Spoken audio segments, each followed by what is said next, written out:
राम राम जी, कैसे हो आप सब। आप सबका अपना यूट्यूब चैनल शशि ब्लॉग्स में आप सबका स्वागत है। उम्मीद है आप अपने घरों में स्वस्थ होंगे, मस्त होंगे, तंदुरुस्त होंगे और खुश होंगे। तो आज मैं आपके लिए लेके आई हूँ एक छोटी सी कहानी, कृष्ण भक्त कर्माबाई की कहानी। दोस्तों, एक पंडित और एक पंडितानी रहे और उनकी बेटी रहे एक। तो वो जो है पंडित पंडितानी जो है वो है कहीं घूमने का प्रोग्राम बना है, अभी कहीं घूम कर आएंगे। तो वो जो है घूमने जाने से पहले, मतलब वो जो रोज़ खाना बनाते सुबह और शाम, तो वो कृष्ण जी भगवान का भोग लगावे थे खाने का। दोनों टाइम खाना बनता, तो वो पहला कृष्ण जी ने भोग लगाकर जब खाना खाए थे उनके घर में, उनका घर का ये रूल था। तो उन्होंने प्रोग्राम बनाया घूमने का, तो प्रोग्राम तो उनका बन गया। पर वे ये सोच रहे थे कि अब अगर हम तीनों चले गए तो भगवान कृष्ण जी ने भोग कौन लगा होगा, भगवान जी तो भूखे रहेंगे, तो ये तो ठीक अच्छी बात नहीं है भाई। तो उनने प्लान बनाया कि भाई चल हम दोनों चलेंगे, और जो उनकी बेटी का नाम जो है कर्मा था, तो भाई भोग जो है भगवान जी का कर्मा लगा देंगे। तो वो जाने से पहले जो है वो कर्मा तो कह के गए भाई दोनों टाइम जो है खाना बनाएगा और कृष्ण जी ने भोग लगाएगा। तो उनकी बेटी ने कह दिया ठीक है जी, आप जाओ और टेंशन फ्री होकर मैं अपना आप कर लूँगी सारा काम। तो वे चले गए। अब कर्माबाई ने बनाई भगवान कृष्ण जी के लिए खिचड़ी। तो खिचड़ी बनाई तो उसमें गुड़ भी डाल दिया, घी भी डाल दिया, काजू बादाम उदाम गोड़ गाड़ा जो भी उसने डालना था उसमें सारी चीज़ डाल के और खिचड़ी बना दी। और खिचड़ी बना के और कृष्ण जी की जो उनके मूर्ति थी उसका आगे रखी आई और रख के और ये बोली कि भगवान जी खा लो खाना, इतना कह के रख के और वो आ गई। थोड़ी देर वो पीछे गई तो खाना तो ऐसे के ऐसे पड़ा था, खाया ही ना भगवान जी ने। तो वो कहने लगी भगवान जी खाना खा लो। फिर वो थोड़ी देर पीछे गई, अब भाई खा लो भगवान जी खाना। अब ऐसे खाना रखा रहा, ना खाया कृष्ण जी ने। तो जो है पूरा दिन ऐसे ही निकल गया। शाम ने जो है उसने फिर खाना बनाया, फिर भोग दिया। तो कहने लगी भगवान जी खा लो खाना, कृष्ण जी खा लो खाना, आप नहीं खाओगे जब तक मैं भी नहीं खाऊंगी। वो ऐसे बोल के आई। आपने पूरा दिन हो गया, आपने खाना नहीं खाया और सुबह तक मैं भी भूखी हूँ और अब शाम होगी, और अगर आप अब भी खाना नहीं खाओगे तो मैं भी नहीं खाऊंगी। तो शाम फिर भी ना खाया खाना कृष्ण जी ने, और शाम ने वो सोगी ऐसे भूखी। तो रात ने जो है सपने में कृष्ण जी भगवान उसको दिखाई दिए और बोले भाई तने खाना तो रख दिया लेकिन तने जो है पर्दा नहीं लगाया। तो उसके एकदम में आँख खुला है, तो भाई कृष्ण जी तो कह रहे हैं भाई खाना तो तने रख दिया और पर्दा नहीं लगाया।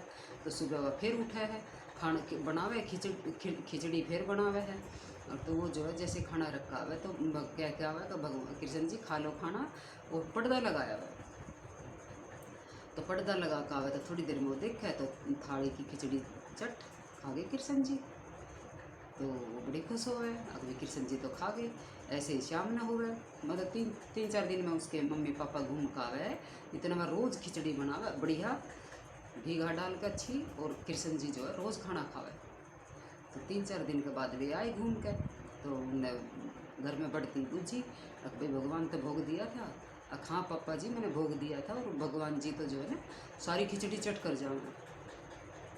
तो उन थोड़ा सा अचंभा सा हुआ, क्योंकि ऐसी सुनी ना थी कदे भाई चट कर जावे। उनके तो ये था भाई खाना रख दे हुए थे, थोड़ी देर में उसने रख कर भाई उठा ले हुए थे, अपना जो खाना बनावे थे उसमें मिला ले हुए थे। उनकी तरफ से तो यो भोग था।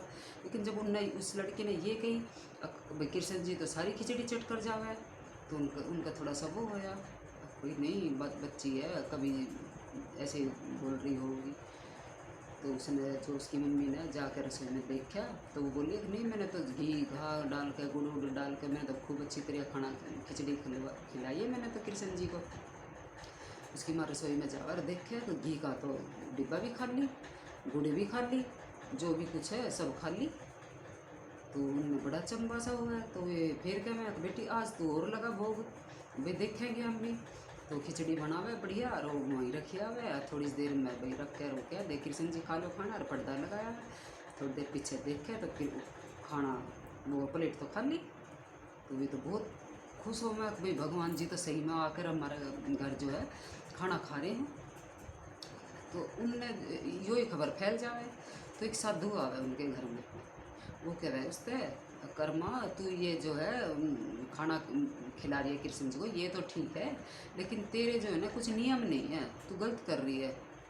तू सुबह उठ, नहा धो, अपना पूजा पाठ कर, भाई भोग तू बाद में देगा, पहले नहाना धोना जो है सुबह के जो काम है नित्य कर्म जो है वो निपटा पहले तू अपने, उसके बाद तू कर। लेकिन कर्मा जो है सुबह पहले जो है सुबह उठे थी और हाथ मुँह धोकर अपना पहले भगवान की खिचड़ी चढ़ाई करे थी।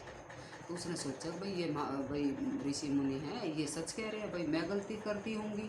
तो उसने कर्मा ने क्या करा, वो सुबह उठे भाई अपने जो सुबह के काम वे निपटावे, फिर नहावे धोवे, एक आधा काम हो जाए तो खिचड़ी में लेट हो जाए।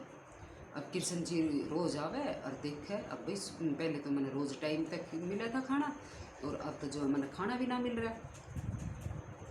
तो उसका तो कई दिन तो यो रूटीन बन गया, अपना नहावे धोवे यो काम करे। अब कृष्ण जी हो गए रोज़ आवे और भूख मांगे, अगर दे माता जी खाना, माता जी तो ना धो कर बनावे तो लेट हो जावे। तो कृष्ण जी तो दुखी से हो गया, भाई ऐसा तो कभी भी ना होया, अब भाई मैं भूखा जाऊँ, खाना रोज़ लेट मिलने लगा।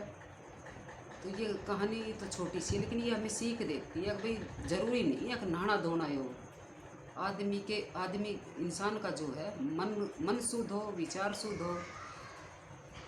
अगर नहाना धोना करे और फिर खाना बनावे और मन में कहीं ना कहीं विचार सही ना हो, गंदे विचार हो, तो फिर उस भोजन का कोई फ़ायदा नहीं है। अपने विचार शुद्ध रखे, जैसे वो पहले खाना बनाती बगैर नहाए धोए, लेकिन उसके मन में ये थी कि मैंने कृष्ण जी को खाना खिलाना है।